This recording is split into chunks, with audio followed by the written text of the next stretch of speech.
কোথাও যাচ্ছেন, হঠাৎ মাথার ওপর পড়ল ময়লার স্তূপ। এই কাণ্ড যার সঙ্গে ঘটে তিনি শুধু বুঝেন এর কি যন্ত্রণা। তবে এটি এখন যেন যুদ্ধের অস্ত্রে পরিণত হয়েছে উত্তর কোরিয়ার মতো দেশে। দেশটির মানুষ যেখানে সেখানে ময়লা ফেলে ঠিকই, তবে দিন শেষে তা অস্ত্র হিসেবে ফেলা হয় দক্ষিণ কোরিয়ায়। অস্ত্র কামানের বিপরীতে যন্ত্রণাদায়ক এ যুদ্ধে মলমূত্র ছাড়াও চলে উচ্চস্বরে মাইক বাজানো।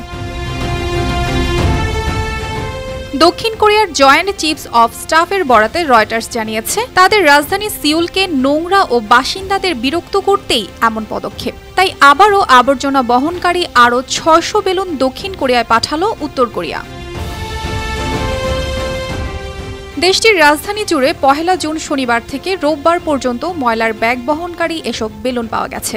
ময়লার ব্যাগে সিগারেটের বাট, কাগজের বর্জ্য, কাপড়, প্লাস্টিক ও মলমূত্রের মতো আবর্জনা পাওয়া গেছে। বেলুনের নিচে এসব ময়লা ভর্তি ব্যাগ বাঁধা ছিল।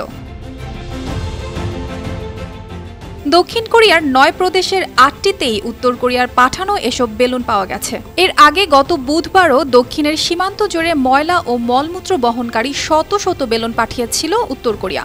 মাটিতে এসে পড়া বেলুনের ভেতরে থাকা ময়লা আশেপাশে ছড়িয়ে ছিটিয়ে রয়েছে। এর মধ্যে একটি ব্যাগে লেখা রয়েছে মল। কিম জং উনের এই পদক্ষেপকে দক্ষিণ কোরিয়া জঘন্য উস্কানি, অযৌক্তিক এবং নিম্ন শ্রেণীর বলে অভিহিত করেছে। সাথে বিপজ্জনক বলে অভিহিত করেছে দক্ষিণ কোরিয়ার কর্তৃপক্ষ।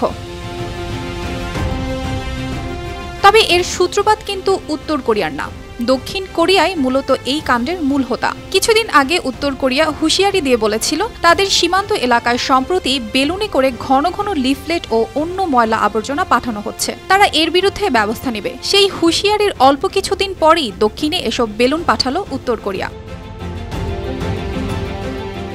ইয়োনহাপ নিউজ এজেন্সি জানিয়েছে, উত্তর কোরিয়ার এসব আবর্জনা বেলুনের জবাব দিতেই রোববার দক্ষিণ কোরিয়ার ন্যাশনাল সিকিউরিটি কাউন্সিলের স্থায়ী কমিটির বৈঠক বসার কথা রয়েছে। বৈঠকে সিদ্ধান্ত হবে বেলুনের জবাবে তারা উত্তরের সীমান্তে আবারও উচ্চস্বরে মাইক বাজানো চালু করবে কিনা।